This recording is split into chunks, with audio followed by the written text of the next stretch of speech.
ਸਤਿ ਸ਼੍ਰੀ ਅਕਾਲ ਬੱਚਿਓ, 6ਵੀਂ ਦੀ ਪੰਜਾਬੀ ਦੀ ਜਮਾਤ ਵਿੱਚ ਤੁਹਾਡਾ ਸਵਾਗਤ ਹੈ। ਤੇ ਆਈ ਹੋਪ ਤੁਸੀਂ ਜੋ ਕੱਲ ਮੈਂ ਤੁਹਾਨੂੰ ਕਰਾਇਆ ਸੀਗਾ ਇੱਕ ਸਟੈਂਜਾ ਪੋਇਮ ਜੋ ਹੈ ਸਾਡੀ ਲੈਸਨ ਨੰਬਰ 16 ਦੀ, ਉਹਦੇ ਵਿੱਚੋਂ ਇੱਕ ਸਟੈਂਜਾ ਕਰਾਇਆ ਸੀ ਔਰ ਇੱਕ ਪ੍ਰੈਕਟਿਸ ਲਈ ਦਿੱਤਾ ਸੀ। ਤੇ ਹੋ ਸਕਦਾ ਹੈ ਤੁਸੀਂ ਕਰ ਲਿਆ ਹੋਏਗਾ ਸਭ ਨੇ। ਔਰ ਅਗਰ ਕਿਸੇ ਬੱਚੇ ਨੂੰ ਕੋਈ ਪ੍ਰੋਬਲਮ ਹੈ ਕਰਨ ਵਿੱਚ ਤਾਂ ਉਹ ਮੈਨੂੰ ਕਾਲ ਕਰ ਸਕਦਾ ਹੈ ਜਾਂ ਮੈਸੇਜ ਕਰ ਸਕਦਾ ਹੈ। ਤੇ ਅੱਜ ਅਸੀਂ ਕਰਦੇ ਹਾਂ ਸਾਡਾ ਅਗਲਾ ਲੈਸਨ ਨੰਬਰ 17, ਜਿਸ ਦਾ ਨਾਮ ਹੈ ਅਸਲ ਗੱਲ। ਔਰ ਇਹ ਇੱਕ ਕਹਾਣੀ ਹੈ ਔਰ ਇਹ ਲਿਖੀ ਹੈ ਮਨਮੋਹਨ ਸਿੰਘ ਦਾਊ ਨੇ।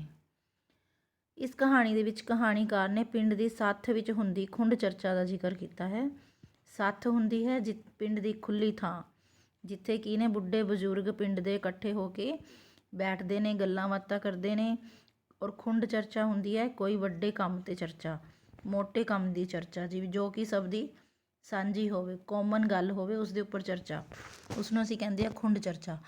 ਇਸ ਚਰਚਾ ਵਿੱਚ ਕੋਈ ਕਿਸੇ ਨੂੰ ਵੱਡਾ ਕਹਿੰਦਾ ਅਤੇ ਕੋਈ ਕਿਸੇ ਨੂੰ ਛੋਟਾ, ਪਰ ਹਰ ਕੰਮ ਪਿੱਛੇ ਕਿਸ ਦੀ ਲੋੜ ਹੁੰਦੀ ਹੈ? ਮਿਹਨਤ ਦੀ। ਇਸ ਕਹਾਣੀ ਵਿੱਚ ਦੱਸਿਆ ਗਿਆ ਹੈ ਕਿ ਜੋ ਮੇਨ ਚੀਜ਼ ਹੈ ਉਹ ਕੀ ਹੈ? ਮਿਹਨਤ ਹੈ।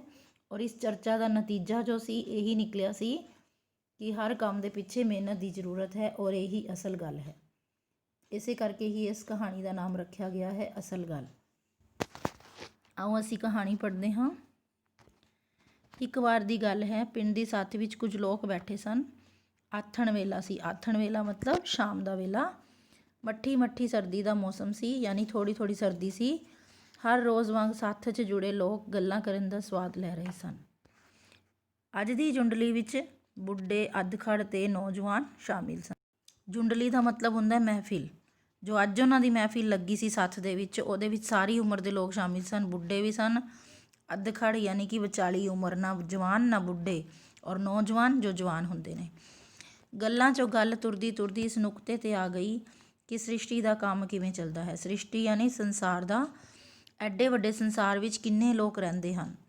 ਲੋਕਾਂ ਦੀਆਂ ਲੋੜਾਂ ਕਿਵੇਂ ਪੂਰੀਆਂ ਹੁੰਦੀਆਂ ਹਨ? ਇਹ ਸਾਰੇ ਕੁਐਸਚਨ ਹਨ। ਸਭ ਤੋਂ ਵੱਡੀ ਦੇਣ ਕਿਸ ਦੀ ਹੈ?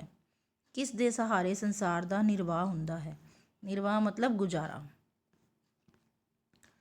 ਸੱਥ 'ਚ ਬੈਠਾ ਇੱਕ ਕਿਸਾਨ ਅੱਗੋਂ ਬੋਲਿਆ, ਲਓ ਬਈ, ਗੱਲ ਤਾਂ ਸਾਰੀ ਦੋ ਰੋਟੀਆਂ ਦੀ ਹੈ। ਪੇਟ ਨਾ ਪਈਆਂ ਰੋਟੀਆਂ ਤੇ ਸਭੇ ਗੱਲਾਂ ਖੋਟੀਆਂ। ਇਹ ਇੱਕ ਅਖਾਣ ਹੈ। ਪੇਟ ਨਾ ਪਈਆਂ ਰੋਟੀਆਂ ਮਤਲਬ ਭਾਵ ਰੋਟੀ ਹੀ ਮਨੁੱਖ ਦੀ ਜ਼ਰੂਰਤ ਹੈ। ਸਭ ਤੋਂ ਵੱਡੀ ਜ਼ਰੂਰਤ ਰੋਟੀ ਹੈ ਔਰ ਰੋਟੀ ਤੋਂ ਬਿਨਾਂ ਕੋਈ ਵੀ ਕੰਮ ਸੰਭਵ ਨਹੀਂ ਹੈ। ਸਭ ਤੋਂ ਪਹਿਲੀ ਲੋੜ ਤਾਂ ਬੰਦੇ ਦੀ ਰੋਟੀ ਹੈ। ਜੀਵ ਜੰਤੂ, ਪੰਛੀ, ਜਾਨਵਰ ਤੇ ਹੋਰ ਜੀਵਾਂ ਦਾ ਮਸਲਾ ਵੀ ਪੇਟ ਭਰਨ ਨਾਲ ਹੈ। ਕਿਸਾਨ ਹੀ ਭੂਮੀ ਤਿਆਰ ਕਰਦਾ ਹੈ, ਬੀਜ ਬੀਜਦਾ ਹੈ, ਫਸਲਾਂ ਪਾਲਦਾ ਹੈ, ਗਰਮੀ ਸਰਦੀ 'ਚ ਮਿਹਨਤ ਕਰਦਾ ਹੈ, ਤਦ ਜਾ ਕੇ ਅਨਾਜ ਪ੍ਰਾਪਤ ਹੁੰਦਾ ਹੈ। ਕਿਸਾਨ ਅੰਨਦਾਤਾ ਜੋ ਹੋਇਆ, ਖੇਤੀ ਸਦਕਾ ਹੀ ਸਬਜ਼ੀਆਂ ਤੇ ਫਲ ਪ੍ਰਾਪਤ ਹੁੰਦੇ ਹਨ। ਤੁਸੀਂ ਆਪ ਹੀ ਸੋਚੋ ਕਿ ਕਿਸਾਨ ਬਿਨਾਂ ਗੁਜ਼ਾਰਾ ਕਿਵੇਂ ਹੋ ਸਕਦਾ ਹੈ? ਉਸਦੀ ਦੇਣ ਸਭ ਤੋਂ ਵੱਡੀ ਹੈ। ਯਾਨੀ ਕਿ ਸਭ ਤੋਂ ਪਹਿਲਾ ਕੁਐਸਚਨ ਉੱਠਿਆ, ਸਭ ਤੋਂ ਪਹਿਲਾ ਆਨਸਰ ਇਹ ਆਇਆ, ਇੱਕ ਕਿਸਾਨ ਨੇ ਦਿੱਤਾ ਕਿ ਸਭ ਤੋਂ ਵੱਡਾ ਜੋ ਹੈ ਉਹ ਕਿਸਾਨ ਹੈ। ਸੱਥ 'ਚ ਬੈਠੇ ਲੋਕ ਉਸਦੀ ਗੱਲ ਨੂੰ ਧਿਆਨ ਨਾਲ ਸੁਣਦੇ ਰਹੇ। ਕਈ ਸੋਚਣ ਲੱਗੇ ਕਿ ਗੱਲ ਤਾਂ ਕਿਸਾਨ ਦੀ ਠੀਕ ਹੈ। ਸੱਥ ਵਿੱਚ ਇੱਕ ਮਿਸਤਰੀ ਵੀ ਬੈਠਾ ਸੀ। ਕਿਸਾਨ ਦੀ ਗੱਲ ਸੁਣ ਕੇ ਉਹ ਕਹਿਣ ਲੱਗਾ ਕਿ ਗੱਲ ਇਕੱਲੀ ਰੋਟੀ ਦੀ ਹੀ ਨਹੀਂ, ਬੰਦੇ ਨੂੰ ਜਿਉਣ ਲਈ ਹੋਰ ਵੀ ਕਿੰਨੀਆਂ ਹੀ ਵਸਤੂਆਂ ਦੀ ਲੋੜ ਪੈਂਦੀ ਹੈ। ਘਰ 'ਚ ਪਿਆ ਸਮਾਨ ਹੀ ਵੇਖ ਲਓ, ਕੀ ਬੰਦੇ ਦਾ ਉਹਨਾਂ ਵਸਤੂਆਂ ਬਿਨਾਂ ਗੁਜ਼ਾਰਾ ਹੋ ਸਕਦਾ ਹੈ? ਘਰ 'ਚ ਸੂਈ ਤੋਂ ਲੈ ਕੇ ਵੱਡੀਆਂ ਚੀਜ਼ਾਂ ਦੀ ਲੋੜ ਪੈਂਦੀ ਹੈ। ਇਹ ਸਾਰੀਆਂ ਵਸਤੂਆਂ ਸਾਨੂੰ ਦਸਤਕਾਰੀ ਕਰਨ ਵਾਲੇ ਹੱਥ ਤੋਂ ਕਾਰਖਾਨਿਆਂ ਚਲਦੀਆਂ ਮਸ਼ੀਨਾਂ ਬਣਾ ਕੇ ਦਿੰਦੀਆਂ ਹਨ। ਦਸਤਕਾਰੀ ਦਾ ਮਤਲਬ ਹੈ ਬਣਾਉਣ ਵਾਲਾ, ਮਿਸਤਰੀ ਜੋ ਕਿ ਇਹਨਾਂ ਨੂੰ ਬਣਾਉਂਦੇ ਹਨ। ਉਹਨਾਂ ਮਸ਼ੀਨਾਂ ਨੂੰ ਬਣਾਉਣ ਵਾਲੇ ਇੰਜੀਨੀਅਰਾਂ ਤੇ ਚਲਾਉਣ ਵਾਲੇ ਮਕੈਨਿਕਾਂ ਦੇ ਕਾਮਿਆਂ ਤੋਂ ਬਿਨਾਂ ਕਿਵੇਂ ਗੁਜ਼ਾਰਾ ਹੋ ਸਕਦਾ ਹੈ? ਫੈਕਟਰੀਆਂ ਅਤੇ ਕਾਰਖਾਨਿਆਂ 'ਚ ਨਿੱਕੀ ਤੋਂ ਨਿੱਕੀ ਵਸਤੂ ਤੋਂ ਲੈ ਕੇ ਵੱਡੇ ਵੱਡੇ ਸਮੁੰਦਰੀ ਜਹਾਜ਼ ਤੱਕ ਬਣਦੇ ਹਨ। ਤਨ ਢੱਕਣ ਲਈ ਕੱਪੜਾ, ਘਰ ਦਾ ਸਮਾਨ, ਦਵਾਈਆਂ ਤੇ ਹੋਰ ਲੋੜ ਪੈਣ ਵਾਲੀਆਂ ਵਸਤੂਆਂ ਸਭ ਮਸ਼ੀਨਾਂ ਹੀ ਉਤਪਾਦਿਤ ਕਰਦੀਆਂ ਹਨ। ਉਤਪਾਦਿਤ ਮਤਲਬ ਪੈਦਾ ਕਰਨਾ। ਸਭ ਤੋਂ ਵੱਡੀ ਦੇਣ ਅੱਜ ਦੇ ਯੁੱਗ ਵਿੱਚ ਮਸ਼ੀਨਾਂ ਦੀ ਹੈ।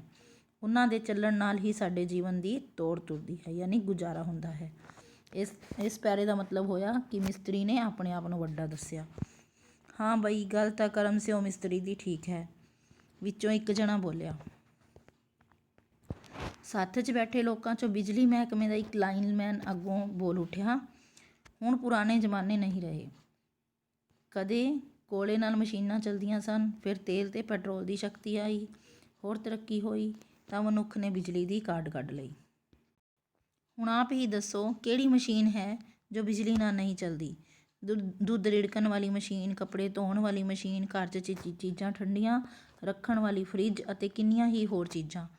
ਇਸ ਤੋਂ ਵੀ ਅੱਗੇ ਇਲੈਕਟ੍ਰੋਨਿਕ ਸ਼ਕਤੀ ਪ੍ਰਦਾਨ ਹੁੰਦੀ ਜਾ ਰਹੀ ਹੈ। ਹੁਣ ਤਾਂ ਬਿਜਲੀ ਹੀ ਸਭ ਤੋਂ ਵੱਡੀ ਸ਼ਕਤੀ ਹੈ। ਵਾਰੇ ਜਾਈਏ ਸਾਇੰਸਦਾਨਾਂ ਤੋਂ। ਸਾਇੰਸਦਾਨ ਮਤਲਬ ਵਿਗਿਆਨਿਕ। ਸੈਟੇਲਾਈਟ ਦੀ ਕਰਾਮਾਤ ਨਾਲ ਤਾਂ ਤੁਸੀਂ ਘਰ ਬੈਠੇ ਹੀ ਸੰਸਾਰ ਨਾਲ ਸੰਪਰਕ ਜੋੜ ਸਕਦੇ ਹੋ। ਕੀ ਧਰਤੀ, ਕੀ ਪਤਾਲ ਤੇ ਕੀ ਆਕਾਸ਼, ਸਭ ਇਸ ਦੀ ਪਕੜ ਵਿੱਚ ਹਨ। ਸਾਥ ਵਿੱਚ ਇੱਕ ਬਿਰਧ ਸਿਆਣਾ ਵੀ ਬੈਠਾ ਸੀ। ਬਿਰਧ ਮਤਲਬ ਬਜ਼ੁਰਗ, ਵੱਡੀ ਉਮਰ ਦਾ। ਉਸਨੇ ਤਿੰਨਾਂ ਦੀਆਂ ਗੱਲਾਂ ਨੂੰ ਬੜੇ ਧਿਆਨ ਨਾਲ ਸੁਣਿਆ। ਅੱਗੋਂ ਇੱਕ ਜਣਾ ਕਹਿਣ ਲੱਗਾ, ਬਜ਼ੁਰਗੋ ਤੁਸੀਂ ਵੀ ਦੱਸੋ ਕਿ ਤਿੰਨਾਂ 'ਚੋਂ ਕਿਸ ਦੀ ਗੱਲ ਠੀਕ ਹੈ? ਬਜ਼ੁਰਗ ਸੋਚ ਕੇ ਕਹਿਣ ਲੱਗਾ, ਦੇਖੋ ਬਈ, ਇਹਨਾਂ ਤਿੰਨਾਂ ਦੀਆਂ ਹੀ ਗੱਲਾਂ ਠੀਕ ਹਨ। ਰੋਟੀ ਬਿਨਾਂ ਗੁਜ਼ਾਰਾ ਨਹੀਂ ਹੋ ਸਕਦਾ।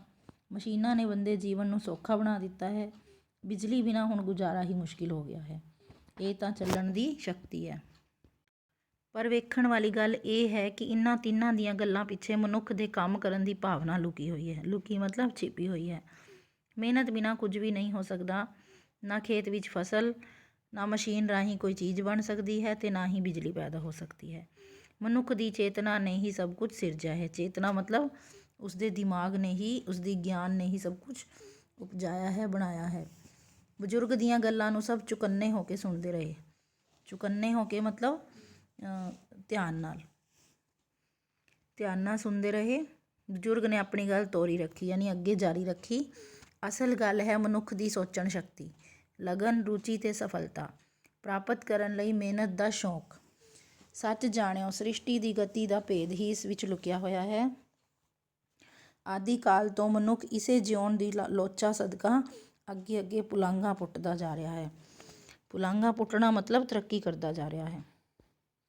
ਸਾਥ ਵਿੱਚ ਬੈਠੇ ਲੋਕ ਬਜ਼ੁਰਗ ਦੀ ਸਿਆਣਪ ਨਾਲ ਸਹਿਮਤ ਸਨ। ਸਹਿਮਤ ਮਤਲਬ ਰਾਜ਼ੀ। ਹਾਂ ਠੀਕ ਹੈ, ਅਸਲ ਗੱਲ ਤਾਂ ਮਨੁੱਖ ਦੀ ਮਿਹਨਤ ਦਾ ਹੀ ਫਲ ਹੈ। ਇੱਕ ਬੰਦੇ ਨੇ ਬਹਿਸ ਦਾ ਸਿੱਟਾ ਕੱਢਦਿਆਂ ਕਿਹਾ। ਸਿੱਟਾ ਮਤਲਬ ਨਤੀਜਾ। ਉਸ ਦੀ ਗੱਲ ਸੁਣ ਕੇ ਸੱਥ ਜਿਵੇਂ ਜਗਮਗਾ ਉੱਠੀ। ਇਸ ਕਹਾਣੀ ਦੇ ਥਰੂ ਇਹ ਦੱਸਿਆ ਗਿਆ ਹੈ ਕਿ ਚਾਹੇ ਇਨਸਾਨ ਨੇ ਕਿੰਨੀ ਵੀ ਤਰੱਕੀ ਕਰ ਲਈ ਹੈ, ਪਰ ਸਭ ਤਰੱਕੀ ਦੇ ਪਿੱਛੇ, ਚਾਹੇ ਉਹ ਮਸ਼ੀਨਾਂ ਹਨ, ਚਾਹੇ ਉਹ ਬਿਜਲੀ ਹੈ, ਚਾਹੇ ਕੋਈ ਹੋਰ ਕਾਢ ਹੈ, ਸਭ ਦੇ ਪਿੱਛੇ ਮਨੁੱਖ ਦੀ ਸੋਚ ਹੈ, ਉਸਦਾ ਜਾਗਰੂਕ ਹੋਣਾ ਹੈ ਔਰ ਉਸਦੀ ਤਰੱਕੀ ਹੈ, ਉਸਦਾ ਦਿਮਾਗ ਚੱਲ ਰਿਹਾ ਹੈ ਔਰ ਉਸਦੀ ਮਿਹਨਤ ਹੈ। ਆਈ ਹੋਪ ਤੁਹਾਨੂੰ ਕਹਾਣੀ ਸਮਝ ਆ ਗਈ ਹੋਏਗੀ। ਨੀਚੇ ਔਖੇ ਸ਼ਬਦਾਂ ਦੇ ਅਰਥ ਦਿੱਤੇ ਹੋਏ ਹਨ, ਇਹਨਾਂ ਨੂੰ ਪੜ੍ਹ ਲੈਣਾ ਇੱਕ ਵਾਰੀ ਔਰ ਕਹਾਣੀ ਨੂੰ ਇੱਕ ਵਾਰੀ ਖੁਦ ਵੀ ਜ਼ਰੂਰ ਪੜ੍ਹਨਾ। ਅਤੇ ਨੈਕਸਟ ਵੀਡੀਓ ਦੇ ਵਿੱਚ ਮੈਂ ਤੁਹਾਨੂੰ ਕਰਾਵਾਂਗੀ ਬੁੱਕ ਪਾਠ। ਧੰਨਵਾਦ।